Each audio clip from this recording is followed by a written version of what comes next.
I all welcome you to my presentation in reference to the conference which is in Moscow now from March 23rd, 24th, titled The Creative Legacy of Helena Roerich and its role in the progress of science and culture. At the same time, I would like to congratulate you all for this initiative and would certainly love to be there by myself. However, with this technical possibility, I'm happy to have the chance to meet all of you almost personally. The subject, of course, is in reference to the so-called four Roerichs, to Father Nicholas, Mother Helena, elder son Yuri, and younger son Svetoslav. All of them have been spiritual ambassadors and scientists of the new cosmic era, and this was what is called the so-named New Age, which is ahead of us. This knowledge about the New Age primarily deals with the main aspects of integration of the human consciousness into the new macrocosmic dimensions, laws and energies. All of these will have to be understood and used in full understanding and correspondence based on a broadened consciousness and highly developed ethical character.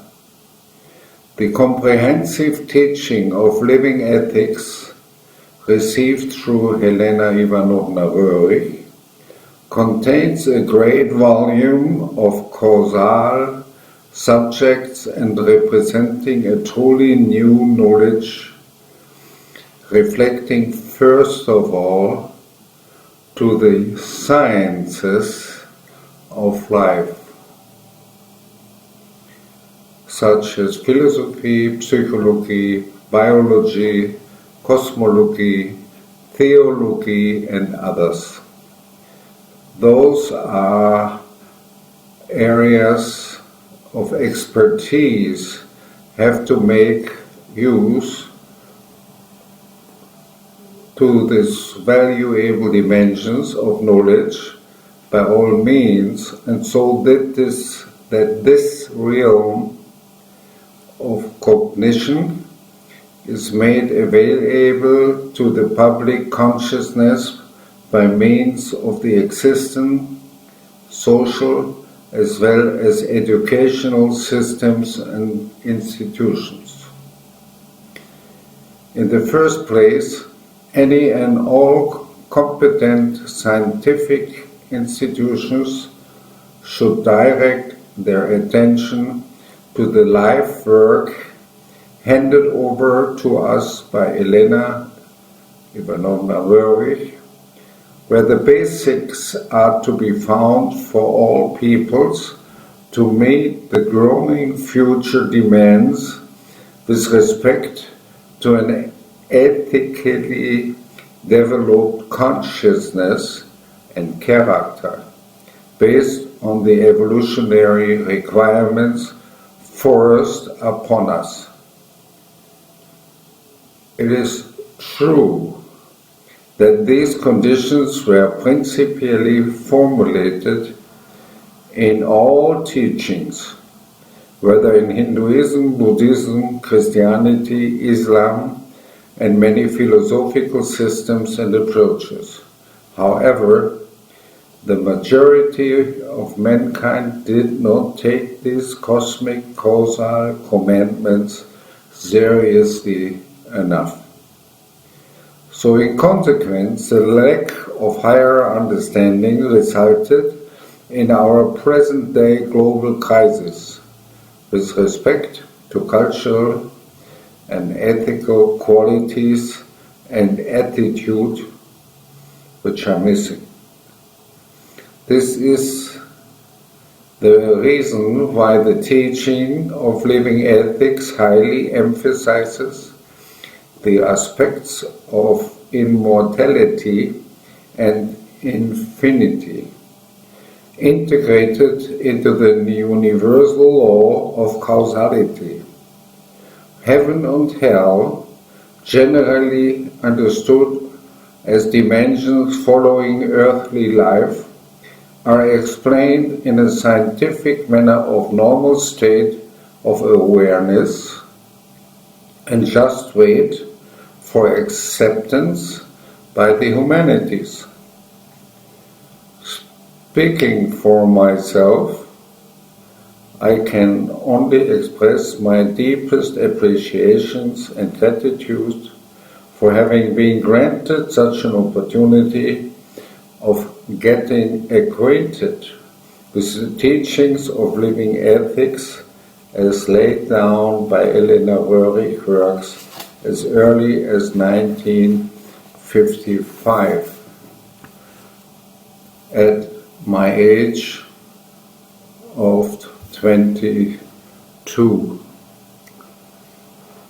Starting in the year 1968, my successful professional career was always accompanied by this ethical fundament along with my spiritual development.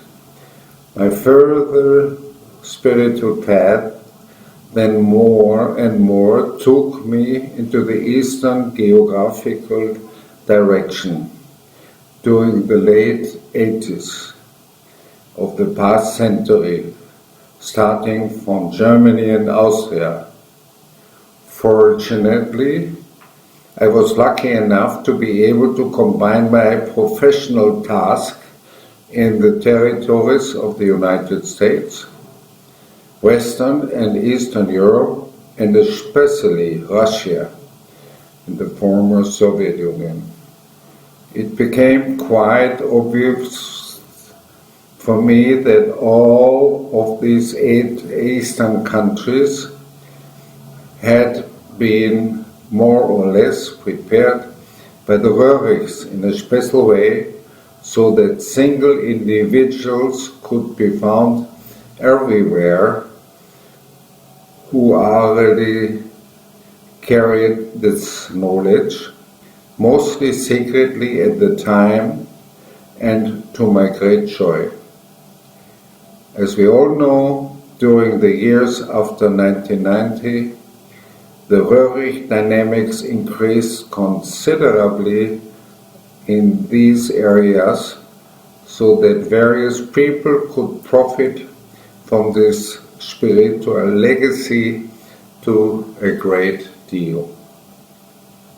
Today, it is with greatest respect and gratitude on my part to be given the chance to witness the present positive state of the Roerich heritage development after so many intrigues, lies, and fraud around this subject over decades.